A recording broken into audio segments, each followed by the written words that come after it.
welcome to the Power of Hospitality podcast, where we explore the artistry of luxury hospitality. I'm your host, Jupiter Humphrey-Bishop, and today we're delighted to continue interviewing some of the most influential and inspirational professionals. Today we have Michael Peluso, starting his career in the Savoy Hotel and featuring on the iconic ITV and Channel 5 episodes The Savoy, and continuing his journey as a butler at Claridge's Hotel, recently ranked the 11th Best Hotel Award 2024, is here today to share his journey into luxury hospitality. So Michael, welcome to the show. Thank you very much, Jupiter. A pleasure to be here. It's really a real pleasure to have you here today. Thank you. So why don't you tell us a little bit about how your journey began and about yourself? Yeah, absolutely. Well, but mine was, it was an interesting journey for me because, probably some of your listeners will remember from the show, I spent most of my life as an actor from the age of 5. I grew up in a family of actors, really had no real ambition past that, really. The idea of failing in that craft never crossed my mind. But I found myself many years later at 37, having lost my current job at the time, needing work, such as life is with having responsibilities to family and bills. And my younger brother, Robert, was working at the Savoy. And I reached out to him. I said, look, bro, I need a job and fast. Do you have anything available? And at the time, I wanted something shift-based because I still thought there might be a possibility that I could combine my acting, and when I wasn't working. And I quickly realised that it wasn't going to work out that way. But anyway, he said, we're looking for a butler, and I said, oh, that sounds glamorous. That little did I know just how much running I would be doing. And the rest is history, as they say. And, Sean Davern, who was the head butler at the Savoy at the time, took a punt on me because I had, little to no experience. I had worked a summer job at the Athenaeum Hotel. Okay. Many, many years ago. I think I was about 21 at the time when I did that. And so, I was not the most experienced person they must have had coming through that door. But the rest is history, as they say. It was an amazing experience, and that is initially how I got into it, basically. Fantastic. Yeah. And of course, you then, over the following years, you worked your way up through the role of a butler, and now, working kind of as a butler at Claridge's as well. I mean, how was that? From going from day one to kind of an experienced butler. Yeah, must have been great. It very much was a baptism of fire. Yeah. And I was dropped in at the deep end. So this was end of 2019, so October 2019 is when I actually started.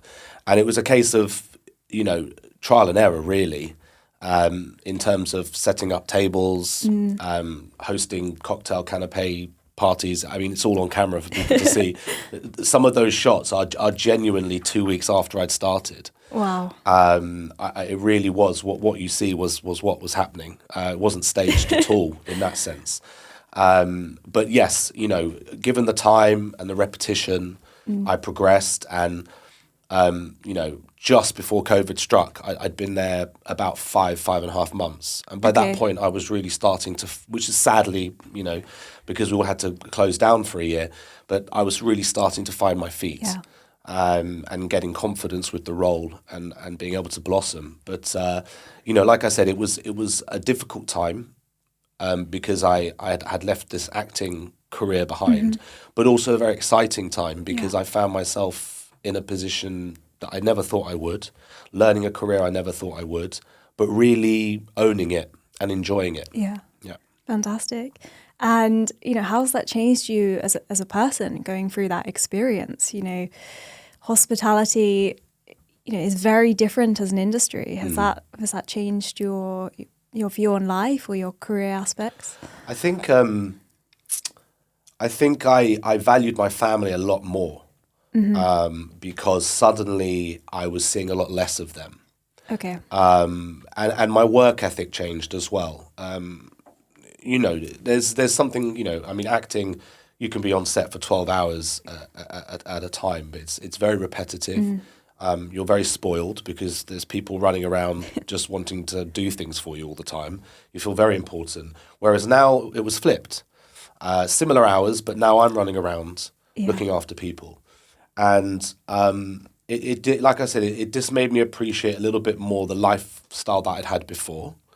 Whereas I had a bit more of a Monday to Friday, 9 to 5 type lifestyle. And now that was, very up in the air. My shifts were changing every week. Yeah. My days off were changing all the time. And so being able to plan my life was very tricky outside of the industry. But what it gave me, and sorry to repeat myself, but what it did give me was a newfound work ethic and a new belief in myself of, oh, wow, there is this whole other career now out there full of opportunities to move up.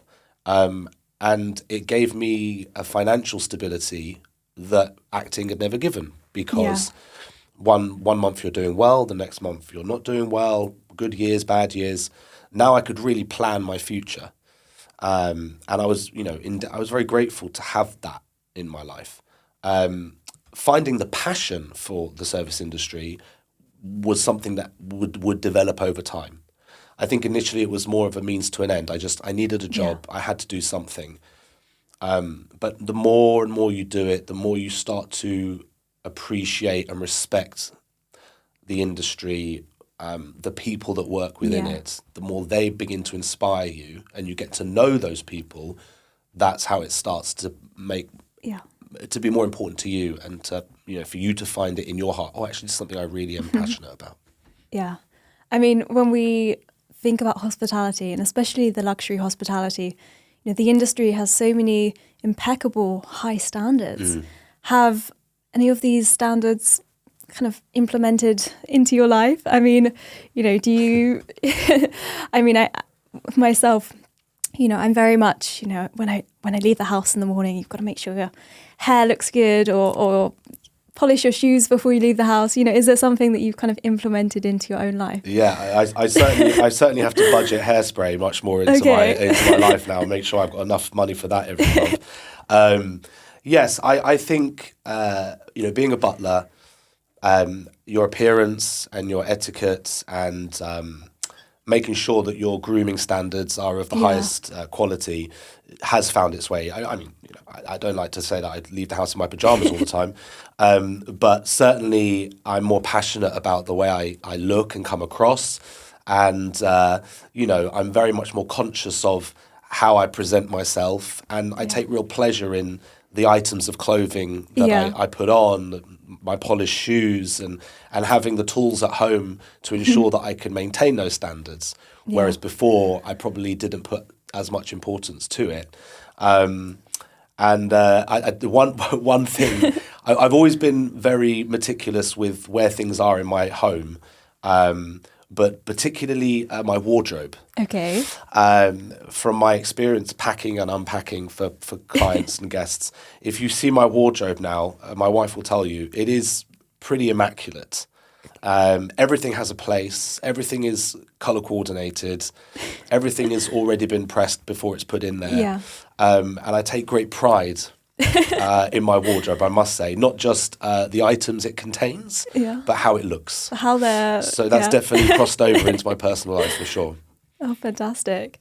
I mean, hospitality is about going above and beyond. And, was there any points where you really had to kind of go above and beyond that was actually really quite difficult?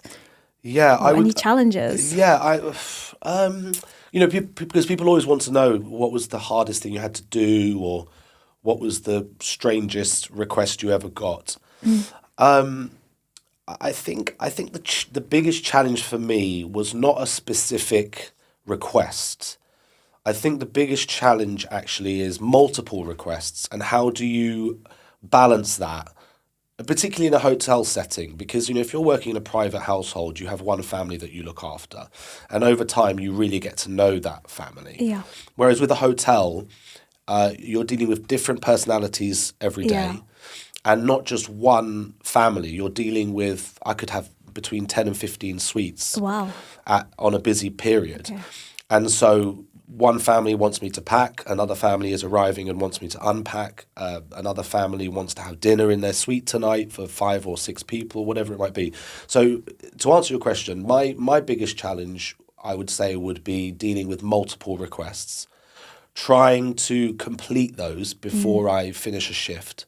Because as you know, there's nothing worse in this industry than going home and thinking, I feel like I forgot to do something.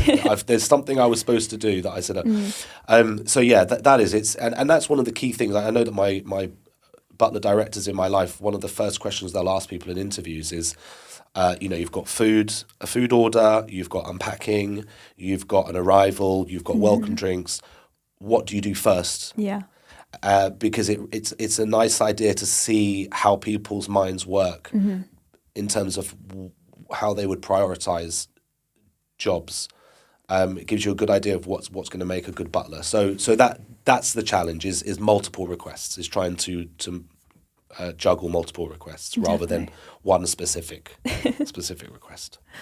Well, I think, hospitality is all about taking those new jobs, new roles and new tasks and really thinking, how can I use the skills that I've got and put it in place to really put me in the best position. So how was that transition between, being a butler at the Savoy and then moving over to Claridge's or to another hotel?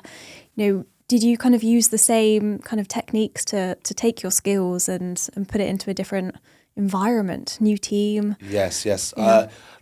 Yeah, sure. I mean, I think, I was basing my experience starting at the Savoy to moving to Claridge's.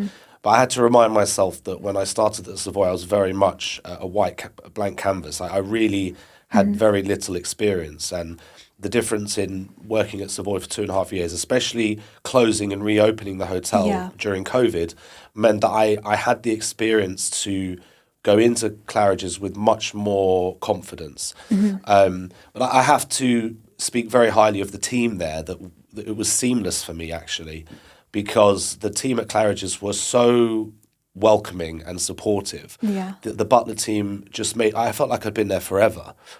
And I couldn't believe it. I remember going home to my family sort of saying, I just feel so relaxed in their environment. Learning the guests and the regular guests is always going to be a challenge. Their likes, their wants, their dislikes. But in terms of the actual building, and funnily enough, actually, the thing about Claridge's and Savoy, the buildings are very similar. Okay. They're like a figure of 8. So you can always get back, even if you think you're lost, you'll always get back, come back around. and so learning, particularly floors 1 to 4, once you get to 5, 6, 7, 8, it changes a little bit at Claridge's. But the first 4 floors was very easy for me in my mind to know how to get around because the floor plan, the inner courts were very similar to the Savoy. So yes, it was actually much easier than I thought. The biggest thing was just learning the menus, learning creating relationships with other departments, which we might get into later. But very important that as a butler you have those good relationships with different departments, because you always need someone to help you. And so that for me was important, and like I already said, just learning the guests, and unfortunately, you cannot do that quickly. That takes time. The more they start to return and come back, you are more and more prepared every time. Yeah. I mean, hospitality and especially a lot of the restaurant service does have that sense of almost theatre side to it, if you know what I mean. I mean, you've got, the front of house and all the stuff going on behind the scenes. Absolutely. And of course, you would have captured lots of that on the Savoy episode. But how did your acting skills play a part in hospitality? I think, quite often, you've got lots of things going on in your mind, quite a bit of stress actually. It's about being really calm with the guests and really, just showing everything is in control and I know what I'm doing. So helping them have a good service. Of course it does. I mean, everything you're saying is spot on. There is a sense of showmanship. I think Sean Davern from the Savoy show was quite a showman, and I realised very quickly that it has that scope to be performative. Yeah. And people want that. People want to feel like they're coming into a new world, a new space. You're creating that sense of atmosphere and theatre for the guest, right? That people come to escape. We travel of course we travel to experience things, but it's this form of escapism as well from the mundane day-to-day lives that we live. And these hotels are so historically well known and laid out that it's important that we adapt and apply some of that, right? We've got become parts of the bricks and mortar that they represent. The costumes, I mean, particularly in Savoy, we had quite an elaborate outfit. At times we looked more like we worked at Euro Disney or Disneyland Paris than the Savoy, but it adds that sense of personality and esteem. And coming from a theatre acting background, when I would walk into the hotel and I would get changed in the changing rooms, and I'd do my tie and put my clip on and my pocket watch and walk into that front hall, I became not Michael at home, I became Michael the butler. Yeah. And it helps people to let loose, to allow themselves to enjoy the properties, to enjoy the outlets, to let go a little bit of their inhibitions as well. Yeah. And that really was something that I learned quickly, was because I lacked the technical experience, I had to learn that. How could I distinguish myself from other members of the team? And it was about how I made people feel as much as anything. Mm-hmm. You can be technically the most gifted professional ever, but how you make people feel will cover up a lot of your inhibitions and inexperience. And so that sense of theatre, that performance is a part of helping to break down barriers and relax people and allow the guests to let themselves start to enjoy themselves. Yeah. Fantastic.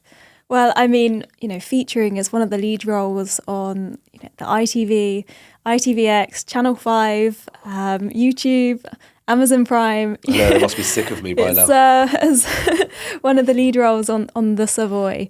I mean, how was that? That must have been, incredible. What was it like behind the cameras? Were there any really funny moments? Yeah, in terms of what opportunities it opened up for me, that experience was one that hospitality allowed me. Yeah. I joined Savoy, and 2 weeks later they started filming that show. It was amazing. Who not many people get the opportunity to do that, and that's why I was willing to get involved. There was a bit of hesitancy about how it would be received. Okay. This, reality television as a platform, it can be great, but it can work against you. You never know how the general public might warm to you or not, as the case may be. But the production team were very good at what they did. They were very loyal to the Savoy in the sense that they listened to what the hotel wanted and how the hotel wanted to be perceived. Very important that it doesn't affect the clientele that are coming through those doors, right? And the Savoy is very grandiose and has a lot of history. So it was really important, I'm sure, for the producers that they didn't disrupt that. So that helped because yes, it was about the people that worked there, but actually we're part of a bigger thing, which is the Savoy and its history. Yeah. And so you're protected by that. So it was wonderful. And I really, struggled those first few months. So it was an opportunity for people to actually see just how hard we work. Yeah. We talked about the theatre side of it. They see this happy, passionate individual, but they don't see, going home tired, getting home late, not seeing your family as much. And so to be able to show people that side of it as well was really important to me. Yeah. And I think they did that very, very well. I loved it. And to get to do 2 seasons as well, because the first season just kind of goes by in a flash. The second season, we really got to enjoy it a bit more and savour it. So I feel very blessed and very lucky, and I get to do wonderful things like this as well now as a result of it. So, if I could do it again, I wouldn't say no. So if we just focus on luxury hospitality, so how would you, to anyone listening today, how would you tell them how to create good service? So how can you channel that? Anyone kind of new to the industry, how do you create great service? Absolutely. What is that? I think there's two sides to this, and we've kind of just touched on it. There's technical side. Yeah. There's the very formal training, which is available to you. Even though I didn't go that route, it's out there. There's some wonderful organisations, you know very well as well yourself, that you can learn that technical side of it. And if I could go back, I wish I had done that. I went to drama school for my acting, and if I had an interest in this industry earlier, that's something I would have spent some time doing, because making people feel comfortable, which we said, is also about being good at your job. If someone sees you pour a bottle of wine or open a bottle of wine in a certain way, or present a table for dinner in a certain way, they instantly become more relaxed because they have trust and faith that you know what you're doing. And as I said, how you make people feel is the most important aspect of this job. So I would say to anyone, in terms of what does luxury mean and what does this job mean, go and get the training if you can. Invest some money in yourself. Spend a few weeks or a few months doing some of these courses. But then it is very much about, like I said, how you make people feel. You can be the most professionally gifted, technically excellent professional in the world, but if you don't allow yourself to be empathetic, if you don't allow yourself to be humble, then all of that doesn't matter either. You've got to find the right amount of blend between the two. And what does luxury mean to you? Luxury to me is about being bespoke. It's about personalizing the service. Yeah. It's very important to listen to your guests, your clientele, and to ask questions and get as much information as you can so that you can apply that to the guest and what service you're providing for them. So like I said, like anything in life really, it's the same old quotage, which is it's somewhere in the middle. It's the yin and yang. It's finding that middle ground between technical excellence, formal training, but also personality and who you are as a person, and blending the two. Yeah. So how do you always ensure that you always give your best? Is there something maybe you've got in your daily routine, or something that you always do? Maybe it's being early, or something to always ensure once you're at work, okay, Michael can give the best service now. Yeah, great service. Definitely vitamin C. People probably listening right now can tell I'm fighting a cold. When you're on our feet as much as you are and around so many different people around the world, very important not to get sick, he says, getting over a cold. Vitamin C, multivitamins. I think, you if you don't plan, what's that saying? If you don't plan, you plan to fail. Something like that. It's very important that you're prepared. Now, that might be arriving early, making sure you know who your arrivals and your departures are, because, and what they're here to celebrate, whatever. Any piece of information that you can have is going to help you get ahead of the day. And for those people who don't get early and prepare, you're going to be chasing the rest of the day. So that would be my piece of advice is prepare and plan well, and try and get as much information as you can about the people that you're looking after, because then you will get ahead of it, and you'll be ready for any problems or things you're not expecting that might arise. Yeah. Well, your kind of commitments has really recently, paid off, because you've recently won a Purple Umbrella Award. Yeah, it was 2021, I think. Oh, right, okay. Yeah. It was a couple of years ago. How exciting. Yeah. So, what did that kind of entail? How does that work?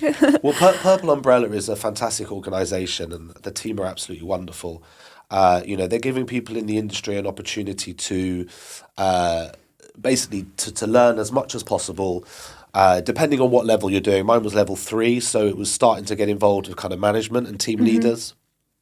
But it's an on-the-job training course, because it's very hard for people in our industry to find the time. to do things outside of work. So you learn as you are working, and it's a fully recognised qualification. So you can put it on your CV, and it's something to be proud of. And I was honoured. I don't know. I have to be humble and say I thought that there were people that deserved the recognition more than me, but I was very honoured to be recognised for the work that I did. It was difficult because, again, we had to do it during COVID. Mm-hmm. So a lot of where we would actually be learning on the job, we were doing a lot of stuff remotely. But it's these types of organisations that really help people to move up, to reach their goals, to reach their dreams, and to give them that chance that, like I said, even for people who aren't classically trained like me in the service industry, to get that qualification. And especially if you have less time to do it, if you're a little bit older, a bit longer in the tooth like I am. So, they're wonderful, and they're just one of many, many organisations out there that, and I would say to people, if you get the opportunity, do it. Absolutely do it. 1 or 2 year courses. And it's only going to give you another string to your bow. Fantastic. And were your team members, were they kind of there supporting you through that? Yeah, for sure. Some of them were involved in the course as well. Okay. And they do it every year. And it doesn't matter what age you are as well. You know, there's no prejudice. Very supportive. And if I could tell everyone, I would say just do it. If you get the opportunity, do it, because it will only make you stronger, more informed. And like I said, give you more tools to do the job that we do. Fantastic. I mean, looking back over your kind of hospitality career, was there anybody that really stood out as an individual that really felt like a real role model? Yeah. Is there anybody that really stood out? Role models, it's a tricky one. I don't think there's just one person. We all have different role models in our lives, right? It might be your parents, might be siblings, people you work with. Michael, Sean Davern, Michael Lynch, and Stephen Burness are the three gentlemen in my industry that I would have to say have been role models over the last 5 years. You know, they've all been in the industry for such a long time. Michael Lynch has worked at Claridge's for 47 years, which is just crazy if you think the changes in the world that he's seen and the changes in that hotel. Right, that's and the technology that's come in, it's just completely different. And Stephen as well is just, a dear friend, very close to my heart. And Sean, comes from Shannon. So did Michael Lynch. One of the most esteemed schools in the world. I mean, they just churn out, unbelievable talent over and over and over again, and they all become general managers and hotel managers and heads of their departments. And I would say one more in terms of family that is related to the industry would be my brother Robert. He started as a luggage porter when he was 17, 18 years old, also at the Athenaeum. We had family friends that worked there. That's how we got the job.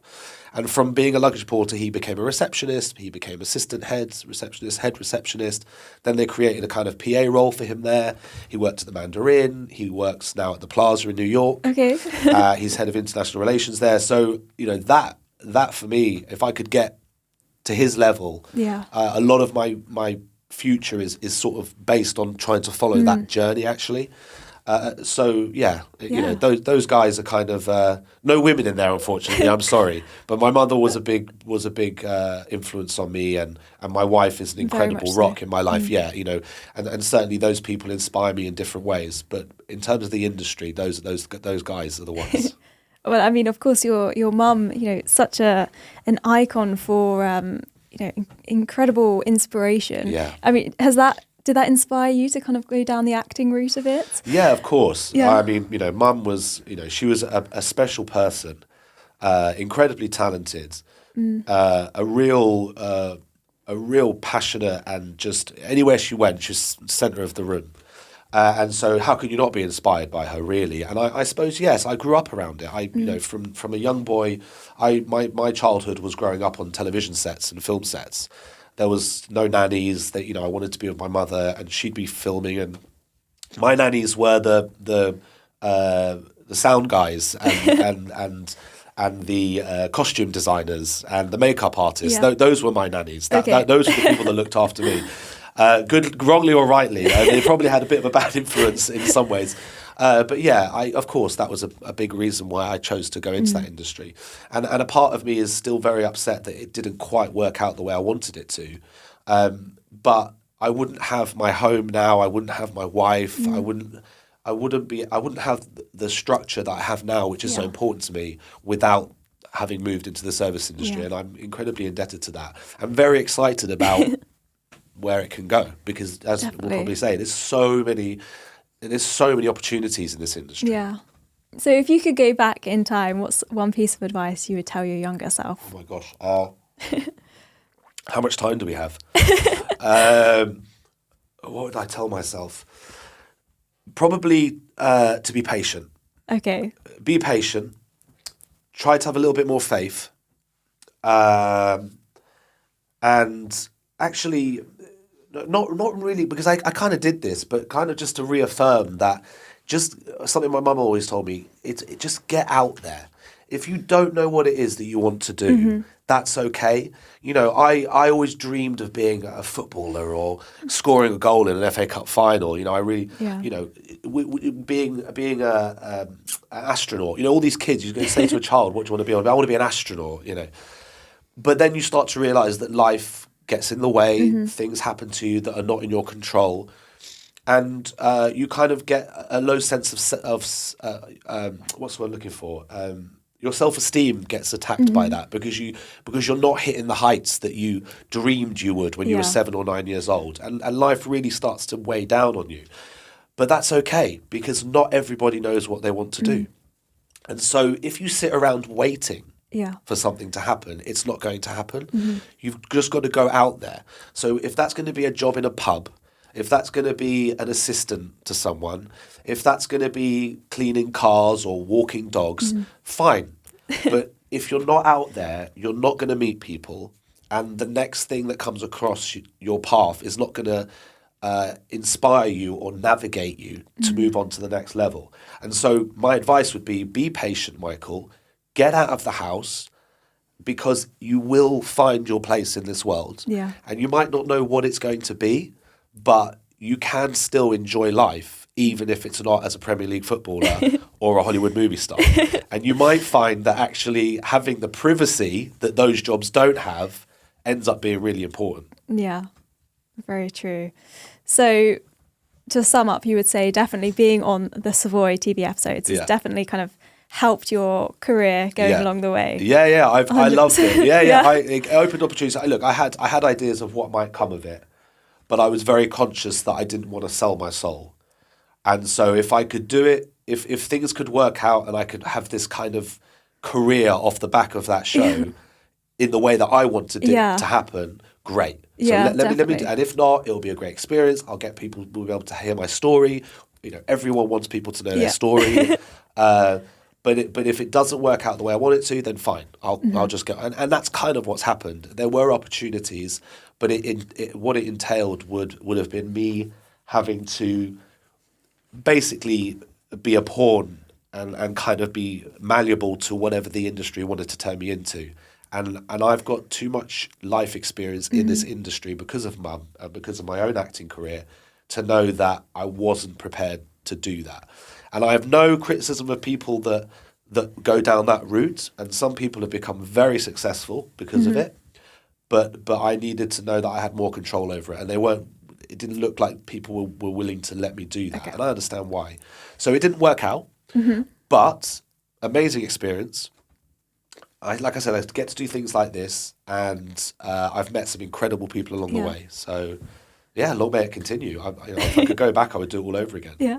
Was there anything that happened unplanned on set? Anything like really funny or? Yeah, well, there's quite a few. If anyone's seen the show, there's quite a few funny moments. There is one particular one in the second season where I genuinely was not going to go into the Butler office. I walk in and Sean is putting this tricycle together for a guest. And I decide to start helping him. Well, of course, it turns into an absolute nightmare. It ends up being the whole episode as me and Sean stuck in the office and we look like idiots because it's, we can't put this bike together. It's for layman's. And then right at the end, when I'm slagging off the instructions, which were terrible, we get maintenance to come and help us. Oh, gosh. And he then looks at the camera and says, well, it tells you to go on YouTube. YouTube shows you how to do it. And I literally turned and I said, first rule of putting a tricycle together is read the instructions properly. And I thought, yeah, that was quite a funny moment. So if anyone hasn't seen the show, go and check it out and remember the tricycle story. Yeah, it was quite funny. Okay, so we'll do a quick sum up. So a couple of fire round questions. Okay, great. So firstly, before we start actually, is there any projects that you're kind of working on at the moment, or anywhere that you see your kind of career going, in the next 10 years or so? I have a 5-year plan. A 5-year plan. So I've just moved to Maybourne head office. So I've left Butler behind, funnily enough. I literally just started a month ago. I'm looking for a more 9-to-5 weekends off type lifestyle now, which would be better for me and my family. And so head office, I'm working at reservations. I'm learning all the operating systems, namely Opera, which is what is probably the most used operating system in hotels. For those in the industry, they'll know exactly what I'm talking about. It's vast. It's incredibly intelligent, but it takes time to learn it properly. So I'm really excited that I'm learning that. And what I'd really love is, I don't know, like any ambitious person, I'd love to be a head of department one day. Yeah. I really think sales or international relations, like my brother, who I mentioned, inspired me, is something that I think I could be really good at. I think I have a natural way with people. And although I love being in a nice quiet office at the moment and not going home sweaty with sore feet, I couldn't be in an office all day, every day. Mm-hmm. And the sales side of things allows you to go out, meet new people all the time, and kind of wine and dine and afternoon tea them. So that's the idea. In 5 years' time, if I could be, a member of the sales department at Maybourne, I hope, or wherever it takes me, then that's the project I'm really, really into. And if I can be involved in more things like this, talking and trying to hopefully give people advice and share that experience, then I'd love to do that as well. I was someone who really struggled with knowing what to do in life. And so if I can help give people some direction, which I lacked a little bit earlier in life, then I want to do that. That sounds really inspiring. Oh, bless you. Thank you very much. Okay, so 3 super quick questions. Yeah. So what do you love most about hospitality? I love that I get to meet different people all the time, and I love the camaraderie. Fantastic. Yeah. Do you have a favourite moment? Favourite moment? No, I have multiple. I think, you meet a lot of celebrities, a lot of distinguished guests, a lot of politicians. So, I've met some incredible people. Some of the people I got to look after was Leonardo DiCaprio, Rihanna. I looked after the Prime Minister of Bangladesh. I looked after the Emperor of Japan. So, the list is endless, but it's quite incredible. You have to pinch yourself sometimes. And finally, if you could invite anyone to your restaurant or hotel and you could serve dinner as a butler to anyone, either throughout history or alive today, tough one. Who would that be? Okay, I'll say 2. Can I say 2? Is that all right? Yeah. Because one of them is a bit of a god in our family. My father's from Naples. Okay. And so Maradona is El Dios. He is the god. And I would be fascinated to serve dinner for him. Yeah. But then it would probably descend into absolute chaos. So the idea would, my father would love that. I'll say Maradona. I think I would probably say maybe a Roman emperor, maybe. Okay. Like a Caesar or something like that. Okay. I can imagine like quite a big elaborate spread in Pompeii or something, and kind of like looking after all of them. Yeah. That'd be quite interesting. Fantastic. Yeah. Well. So if you can make that happen, that'd be great. If you got time see what machine. I can do. So thank you so much for being here today. And you've honestly had the most inspirational journey, and really a real inspiration for a lot of people. Thank you very much. Especially seeing kind of on the Savoy episodes as well. Yeah. So thank you. Well, thank you. Well, apologies for my cold. And for all the people that had to listen to my croaky voice, but I hope I imparted some knowledge or some inspiration to them. And just thank you for having me. I really enjoyed it. Fantastic. Yeah, good for you. Thank you. Thank you so much. So that brings us to the end of today's episode, where we interviewed Michael Peluso on luxury hospitality. Stay with us as we continue to dive into the world of luxury hospitality. See you soon.